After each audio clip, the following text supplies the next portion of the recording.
Hello बच्चों, स्वागत है आपका अपने चैनल डिफेंस ट्यूटर में। आज की इस वीडियो में आपको बताएंगे इंडियन कोस्ट गार्ड, नाविक, जीडी, डीबी और यांत्रिक के बच्चों के लिए फिजिक्स के यानी आपके भौतिकी के कुछ एक्सपेक्टेड क्वेश्चंस को।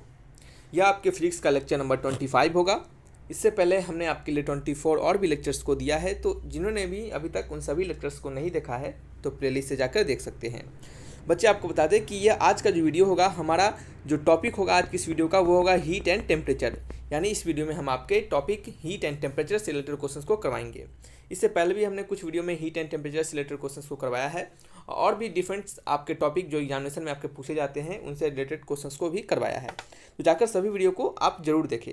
24 वीडियो हमने आपके लिए अभी तक डाले हैं, इससे फिजिक्स के, फिर केमिस्ट्री के भी 24 से 24-25 लेक्चर डाले हैं, तो उसे भी जाकर आप देखें। तो चलिए बच्चे स्टार्ट करते हैं वीडियो को। और वीडियो डालने में थोड़ा सा बच्चे लेट हो रहा है अभी, क्योंकि बच्चे कुछ प्रॉब्लम हो गया हुआ है, अभी कुछ प्रॉब्लम में फंसे रहते हैं, काम थोड़ा अभी ज़्यादा हो गया है, इस कारण से थोड़ा सा लेट हो रहा है। ठीक है, चलिए स्टार्ट करते हैं अपने क्वेश्चंस को। पहला क्वेश्चन है आपका, at what temperature are Celsius and Fahrenheit scale equal? किस टेम्परेचर पे आपके सेल्सियस एंड फ़ारेनहाइट स्केल बराबर होते हैं? तो जनरली बच्चे इसे याद करके रखते हैं कि -40 डिग्री सेल्सियस पे आपके सेल्सियस और फ़ारेनहाइट स्केल बराबर होते हैं। अगर मे भी आपको याद अगर नहीं रहे, हो सकता है कि आप अगर भूल गए एग्जाम में, तो कैसे बनाइएगा। देखिए, सेल्सियस आपको पता है कि किसी भी टेम्परेचर स्केल को निकालने का तरीका होता है, वो स्केल का टेम्परेचर, यानी हमारा सेल्सियस स्केल है तो मान लेते हैं सेल्सियस स्केल माइनस करते हैं उसके कौन से बच्चे, उसके लोअर लिमिट को, यानी उसके लोअर टेम्परेचर को, अपॉन क्या करते हैं सेल्सियस स्केल माइनस उसके अपर टेम्परेचर। ये क्या होता है बच्चे, सभी यूनिट के कांस्टेंट होते हैं और ये सभी क्या होते हैं, आपस में बराबर होते रहते हैं। ठीक है, जैसे यहाँ पे सेल्सियस स्केल का हमने लोअर लिमिट लिया, इसी तरह आपका क्या होगा, Fahrenheit scale minus lower limit upon Fahrenheit scale minus upper limit. ठीक है, तो इसी तरह सभी के बराबर होते रहते हैं। तो यहाँ पे कहा जा रहा है कि हमारा सेल्सियस स्केल और फ़ारेनहाइट स्केल बराबर होने चाहिए, तो C बराबर F होने चाहिए। तो हम क्या करते हैं, इस इक्वेशन को और इस इक्वेशन को क्या करते हैं, लेते हैं आपस में। ठीक है, चलिए इसको मिटा देते हैं, इरेज कर देते हैं और इस दोनों इक्वेशन को लेकर हम बनाते हैं और देखते हैं कि हमारा क्या टेम्परेचर आता है। तो C minus upper lower limit, तो सेल्सियस स्केल का लोअर लिमिट 0 होता है, ये आपको पता होना चाहिए। और आपका जो सेल्सियस स्केल का अपर लिमिट होता है वो होता है 100 डिग्री सेल्सियस। ठीक है, इसी तरह फ़ारेनहाइट स्केल का लोअर लिमिट क्या होता है, वो होता है 32 और ये आपका होता है कितना, एक माइनस ये होता है 212। क्या होता है, 212। ठीक है, क्या होता है बच्चे, आपका 212 होता है। ठीक है, थोड़ी देर रुक जाइए। चलिए ठीक है, क्या होता है, 212 होता है।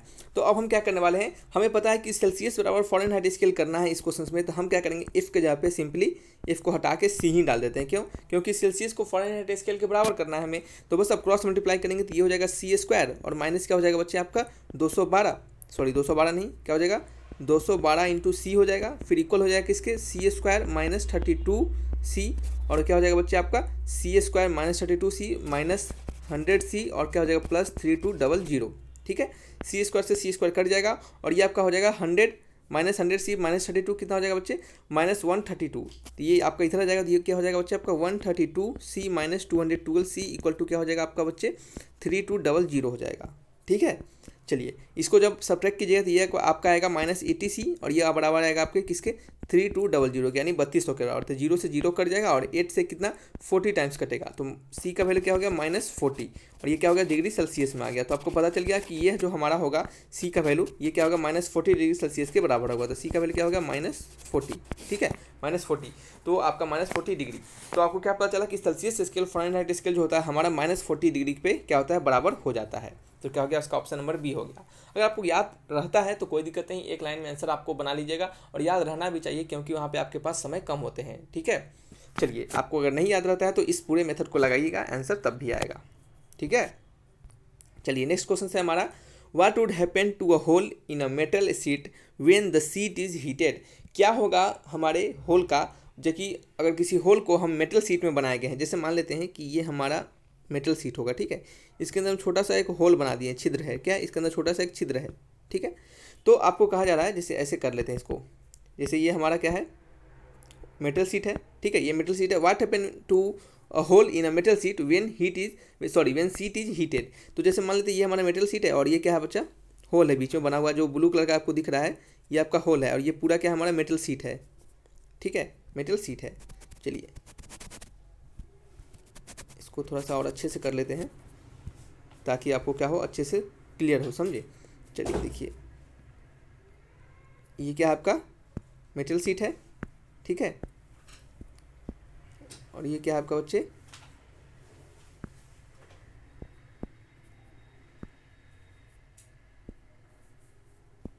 चलिए ये क्या है आपका, सॉरी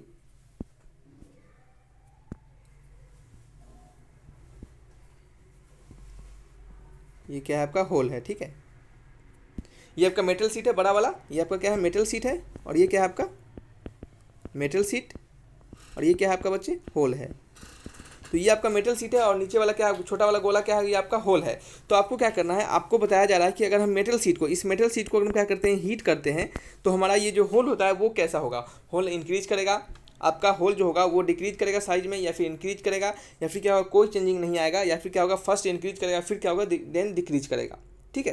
तो देखिए आपको पता होना चाहिए कि मेटल सीट को अगर हम क्या करते हैं हीटेड करते हैं, तो इस कंडीशन में क्या होता है कि जैसे ही आपका मेटल सीट को हमने हीट किया, जैसे ही मेटल सीट को हीट किया तो मेटल सीट क्या हुआ हमारा एक्सपैंड किया, मेटल सीट क्या हुआ एक्सपैंड, EXPAND, ठीक है। मेटल सीट हमारा एक्सपैंड करता है यानी लमड़ता है, और इस लमड़ने का क्या होता है बच्चे, इसका जो सीट जो होता है इसका सरकमफ्रेंस भी लमड़ता है, तो इसके सरकमफ्रेंस के साथ साथ इसका जो छोटा वाला होल होता है इसका भी सरकमफ्रेंस क्या होता है हमारा लमड़ता रहता है। तो इसका सरकमफ्रेंस लमड़ जाएगा अगर किसी का, जैसे इसका ये छोटा सा गोला है इसका सरकमफ्रेंस ये है, और ये एक बड़ा सा गोला है इसका सरकमफ्रेंस ये है, तो इसका सरकमफ्रेंस अगर इससे बड़ा है तो ये हमारा होल का क्या होगा रेडियस, और ये होल का रेडियस R2 होगा, इसका रेडियस R1, तो क्या होगा हमारा R2 ग्रेटर देन R1 हो जाता है, ठीक है। तो इसका कहने का मतलब होता है कि अगर दोनों के सरकमफ्रेंस बढ़ गए तो हमारा मेटल का जो सीट होता है और वो जो हमारा बीच में उसका अंदर जो होल होता है, उन दोनों के सरकमफ्रेंस बढ़ने के कारण उन सभी का रेडियस बढ़ जाता है। इस कारण से हमें दिखता है क्या कि हमारा जो मेटल सीट है क्या होता है वो एक इंक्रीज कर गया, क्या हो गया वो एक बड़ा साइज हो गया, ठीक है। तो क्या होगा इसका आंसर ऑप्शन नंबर बी हो जाएगा, ठीक है। समझ में आ गया। चलिए नेक्स्ट बात करेंगे, in which of the following process is heat transfer directly from molecules to molecule.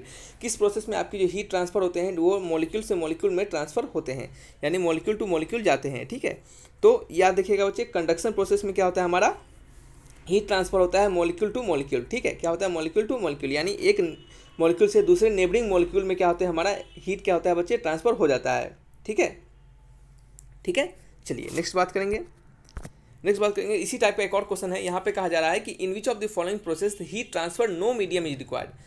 किस प्रोसेस में आपके हीट ट्रांसफर यानी आपके उष्मा को फ्लो करने के लिए, ट्रांसफर करने के लिए हमें किसी मीडियम का रिक्वायर नहीं पड़ता है, आखिर वो कौन सा प्रोसेस होता है, ठीक है। तो चलिए आपको पता है कि कंडक्शन प्रोसेस में क्या होता है बच्चे, कंडक्शन प्रोसेस में होता है हमारा कि एक बॉडी जो क्या होता है दूसरे बॉडी से कंडक्ट होकर जाता है, यानी सटा रहता है, एक मॉलिक्यूल दूसरे मॉलिक्यूल से सटा रहता है, यानी एक मॉलिक्यूल अपना एनर्जी दूसरे नेबरिंग मॉलिक्यूल को देता है और उस तरह से हमारा हीट ट्रांसफर होता है, ठीक है। और कन्वेक्शन प्रोसेस में क्या होता है, कन्वेक्शन प्रोसेस में होता है बच्चे मीडियम रिक्वायर्ड होता है हमारे हीट को फ्लो करने के लिए, ठीक है। जैसे आपको कंडक्शन का थोड़ा सा बताएं बच्चे आपको कि जैसे आप एक साइकिल यहाँ पे लगा रहता है, 2 साइकिल 3 साइकिल इस टाइप से आपके स्टैंड में साइकिल लगा रहता है, एक साइकिल जैसे ही गिरा तो पूरा साइकिल गिर जाता है। इस तरह से क्या होता है कि एक साइकिल का अपना एनर्जी जो होता है वो सारे साइकिल में ट्रांसफर कर देता है। सिमिलरली जो कंडक्शन प्रोसेस में होता है एक मॉलिक्यूल दूसरे मॉलिक्यूल से अटैच होता है। इस तरह से क्या होता है कि एक मॉलिक्यूल जैसे ही वाइब्रेट करता है, जैसे ही अपना एनर्जी नेबरिंग मॉलिक्यूल को देता है तो वो क्या करता है फिर दूसरे को देता है, फिर दूसरे को देता है, इस तरह से करके क्या होता है बच्चे अपना एनर्जी को ट्रांसफर करता है। और इस तरह कन्वेक्शन प्रोसेस यानी ऑप्शन नंबर 2 में जो है, इस कन्वेक्शन प्रोसेस में भी हमें मीडियम का रिक्वायर होता है। जैसे आपका फ्लूइड में कोई भी मीडियम, जैसे एयर हो गया मीडियम, इसको एयर जैसे मीडियम का रिक्वायर होता है अपने हीट को ट्रांसफर करने के लिए। लेकिन रेडिएशन जो ऐसा प्रोसेस होता है जिसमें क्या होता है बच्चे नो मीडियम रिक्वायर्ड, ठीक है, कोई मीडियम इसको रिक्वायर्ड नहीं होता है अपने क्या करने बच्चे अपने हीट को ट्रांसफर करने के लिए, ठीक है। चलिए नेक्स्ट क्वेश्चन की ओर बढ़ते हैं। व्हेन अ सॉलिड लिक्विड और gas changes from one physical state to another physical state या फिर another state the change is called. जब हमारा एक सॉलिड लिक्विड और गैस, सॉलिड से लिक्विड से गैस, जब ये हमारा होता है एक सॉलिड लिक्विड से गैस में या फिर सॉलिड से गैस में जब भी होता है तो उस प्रोसेस को हम क्या कहते हैं। तो याद रखिएगा कि जब भी आपका एक सॉलिड या फिर एक सब्सटेंस अपने एक फिजिकल स्टेट से दूसरे फिजिकल स्टेट में चला जाए तो उसको हम कहते हैं फेज का चेंज होना, यानी ऑप्शन नंबर सी, यानी फेज चेंजेज। क्या हो गया बच्चे फेज चेंजेज, ठीक है। चलिए ये आपको समझ में आ गया। यहाँ पे कुछ आपको बातें बताएंगे, उसको भी थोड़ा नोट करते चलिए कि जब आप हीट सॉलिड से जब आप लिक्विड में जाइएगा तो आपको क्या करना पड़ेगा बच्चे, हीट देना पड़ेगा। सॉलिड को अगर आप गर्म करते हैं तभी तो वो लिक्विड हो जाता है ना, तो हीट देना पड़ता है। फिर लिक्विड से जब आप गैस में जाते हैं तो हीट देना पड़ता है। लेकिन जब आप गैस से लिक्विड में आते हैं बच्चे तो ये प्लस हीट है, क्या है प्लस हीट। ये क्या होता है बच्चे माइनस हीट, यानी हीट निकालना पड़ता है, यानी हीट उसको क्या करना पड़ता है कोल्ड करना पड़ता है, ठंडा करना पड़ता है, ठीक है। तो इससे भी क्वेश्चंस बनते हैं कि सॉलिड से लिक्विड में जाने में हमें हीट देना पड़ता है या फिर हीट निकलता है, या फिर क्या रहता है कि बच्चे हमें उसको टेम्परेचर बढ़ाना पड़ता है या फिर टेम्परेचर घटाना पड़ता है, इस टाइप से क्वेश्चंस बनते हैं इससे। ठीक है, चलिए नेक्स्ट बात करेंगे नेक्स्ट क्वेश्चंस की ओर। The surface which radiates more heat at a given temperature. वैसा सरफेस का बताना है कि जो क्या करता है, मोर क्या करता है, हीट को रेडिएट्स करता है। वह सतह जो किसी दिए गए तापमान पर अधिक ऊष्मा का विकिरण करती है। ठीक है, यानी ज़्यादा से ज़्यादा वो हीट रेडिएट करती है, हीट निकालती है। तो याद रखिएगा बच्चे कि जो आपका ब्लैक सरफेस क्या होता है बच्चे, क्या होता है बच्चे, ब्लैक सरफेस, और कौन सा क्या होता है बच्चे कि आपका जो ब्लैक सरफेस होता है, और जो ब्लैक के साथ साथ कौन सा बच्चे, रफ सरफेस हो, ब्लैक के साथ साथ रफ सरफेस होता है, वो क्या होता है, सबसे ज़्यादा अमाउंट ऑफ आपको हीट को क्या करता है, रेडिएट करता है, हीट को निकालता है। अब देखिए कैसे, थोड़ा सा आपको इसके बारे में बता दें कि इसमें एक टर्म होता है, क्या होता है बच्चे, एक टर्म होता है इमिसिविटी, EMISSIVITY, इमिसिविटी। देखिए इमिसिविटी जो होता है, कहा जाता है कि जिसका इमिसिविटी ज़्यादा होता है वो क्या होता है, एक अच्छा क्या होता है, रेडिएशन देता है हीट का। ठीक है, तो ब्लैक सरफेस का बहुत ज़्यादा इमिसिविटी होता है, इस कारण से ये बहुत अच्छे से हीट को क्या करता है बच्चे, रेडिएट करता है। ठीक है, क्या करता है, रेडिएट करता है। जहाँ तक बात रही कि रफ सरफेस की, कि रफ सरफेस ही क्यों चाहिए इसके लिए, तो याद रखिएगा कि रफ सरफेस जो होता है ना, इसका सरफेस एरिया ज़्यादा होता है, और ज़्यादा सरफेस एरिया होने के कारण ये क्या करता है, ज़्यादा रेडिएट्स करता है। अब देखिए एक छोटा सा एग्जांपल दे कि इवोपोरेशन EVAPORATION। अब देखिए इवोपोरेशन के बारे में आपने पढ़ा होगा। इवोपोरेशन क्या होता है कि फेनोमेना होता है कि जब आप किसी अपने कपड़े को, जैसे आप छत पे क्या करते हैं, उसको पसारते हैं, छत पे उसको डालते हैं उसको सूखने के लिए, तो वहाँ पे आपको दिखता होगा कि ये हमारा कपड़ा थोड़ी देर बाद सूख गया। ऐसा कैसे होता है, वो आपका इवोपोरेशन से होता है। आपका जो कपड़ा के अंदर जो वाटर मॉलिक्यूल होते हैं, वाटर पार्टिकल होते हैं, वो क्या करता है, वाष्प बन के उड़ जाता है। ठीक है, वाष्प बन के उड़ जाता है एटमॉस्फेयर में, और हमारा कपड़ा सूख जाता है। तो यहाँ पे भी क्या होता है कि आप देखेंगे कपड़ा को आप मोड़ के एकदम इसी से छोटा उसको गोला करके एकदम छोटे से जगह में करके पसारिए, और उस इसी कपड़े को खोल कर पसारिए। तो आप देखिएगा कि खोल कर जब पसारिएगा तो वो क्या होगा, जल्दी सूख जाएगा। ऐसा क्यों, क्योंकि ज़्यादा सरफेस एरिया हो जाता है इसका जब, तो ज़्यादा सरफेस एरिया होने के कारण ज़्यादा अमाउंट ऑफ इवोपोरेशन होता है, ज़्यादा अमाउंट ऑफ हीट को क्या करता है, वो अपने अंदर वाटर पार्टिकल को क्या करता है, निकाल पाता है। तो इस तरह से हमारा कपड़ा जल्दी सूख जाता है। तो इसी तरह जो आपका अगर सरफेस एरिया बढ़ जाएगा किसी भी चीज़ का, तो क्या करेगा, वो ज़्यादा से ज़्यादा हमारा हीट को रेडिएट करेगा। ठीक है, इस कारण से हम ब्लैक और रफ सरफेस का यूज करते हैं। ठीक है, चलिए नेक्स्ट बात करेंगे। Compare to warm air cool air can hold. कहा जाता है कि कंपेयर करना है आपको कि वार्म एयर कूल एयर में, कि कहा जा रहा है ऑप्शंस में कि कूल एयर जो होता है वो और वार्म एयर जो होता है वो कौन सबसे ज़्यादा वेपर को, वाटर वेपर को क्या करेगा, कंटेन करेगा। ठीक है, तो यहाँ पे देखिए आपको कहा जा रहा है, और पहला ऑप्शन है कि more water vapour, warm water compare to warm water cool air can hold. कहा जाता है कूल एयर के पास मोर वाटर वेपर होगा, लेस वाटर वेपर होगा, same amount of water vapour होगा। Temperature is unimportant here, temperature यहाँ पे कोई महत्व नहीं रखता है। तो क्वेश्चन में आपको आंसर देना है कि क्या कूल एयर का जो होता है बच्चे, वाटर वेपर कूल एयर में वार्म एयर से ज़्यादा प्रेजेंट होता है, कम प्रेजेंट होता है, या फिर क्या होता है। ठीक है, या फिर सेम ही प्रेजेंट होता है। तो याद रखिए कि जो कूल एयर का होता है बच्चे, कूल एयर में जो होता है वो जो वाटर वेपर होता है बच्चे, क्या होता है, वो जो वाटर वेपर होता है, तो क्या होता है बच्चे, कोल्ड एयर के पास क्या होता है, लेस वाटर वेपर, क्या होता है, लेस वाटर वेपर। ठीक है, जैसे देखिए क्या होता है कि जब वार्म एयर और कोल्ड एयर की बात करते हैं, तो वार्म एयर के पास क्या होता है, वाटर वेपर ज़्यादा होता है। वार्म एयर के पास क्या होता है बच्चे, वाटर वेपर क्या होता है, ज़्यादा होता है। ठीक है, और जैसे ही आपका टेम्परेचर डाउन होता है, जैसे ही टेम्परेचर डाउन होता है, तो ये वाटर वेपर क्या होता है, ज़्यादातर का वाटर मॉलिक्यूल में यानी वाटर पार्टिकल में क्या होते हैं, उसके मॉलिक्यूल में यानी लिक्विड फॉर्म में कन्वर्ट हो जाते हैं। ठीक है, तो क्या होता है हमारे, क्या पता चले यहाँ से आपको, ये आपको याद करना है, क्या याद करना है कि कूल एयर जो होते हैं उनके लेस वाटर वेपर होते हैं। क्या होता है, कूल एयर के लेस वाटर वेपर होते हैं, और वार्म एयर क्या होते हैं, वाटर वेपर ज़्यादा होते हैं। आपको खुद सोचना है कि वेपर कब होगा, जब वेपर होगा हमारा हीट ज़्यादा होगा। हीट अगर ज़्यादा होगा तभी तो वेपर के फॉर्म में होगा ना। अभी तुरंत बताया हमने कि गैसेस से को लिक्विड फॉर्म में लिक्विड को गैसेस फॉर्म में चेंज करने के लिए हम हीट देते हैं। तो जब तक हीट ज़्यादा नहीं होगा तब तक वो गैसेस फॉर्म में नहीं चेंज होगा। तो इसी तरह आप समझिए यहाँ से भी कि वार्म एयर क्या होता है, उसका गैसेस फॉर्म में जो वाटर वेपर होते हैं वो वार्म एयर में ज़्यादा होते हैं, और जैसे ही हमारा एयर ठंडा होता है तो वो वाटर वेपर घट जाता है, और वो क्या होता है, लिक्विड मॉलिक्यूल में चेंज हो जाता है। ठीक है, चलिए नेक्स्ट क्वेश्चन की बात करेंगे। The change of state directly from solid to gas is called. Directly solid से गैस में जाने का जो स्टेट होता है, यानी जैसे आपके अभी तो सिखाया है कि सॉलिड से सॉलिड से लिक्विड और लिक्विड से गैस, इस तरह से हम लोग जाते हैं। ठीक है, तो डायरेक्ट अगर हम सॉलिड से गैस में चले जाएं, अगर हम लोग डायरेक्ट क्या हो बच्चे, डायरेक्ट हम अगर सॉलिड से गैस में चले जाएं तो इस प्रोसेस को हम क्या कहते हैं, ठीक है, डायरेक्ट सॉलिड से गैस में जाने को प्रोसेस को हम क्या कहते हैं, आपसे ये पूछा जा रहा है, ठीक है। तो याद रखिएगा कि डायरेक्ट सॉलिड से गैस में जाने की प्रोसेस को हम बच्चे सब्लिमेशन के नाम से जानते हैं, SUBLIMATION, ठीक है, सब्लिमेशन। चलिए क्या हो गया, ऑप्शन नंबर बी हो गया, ठीक है।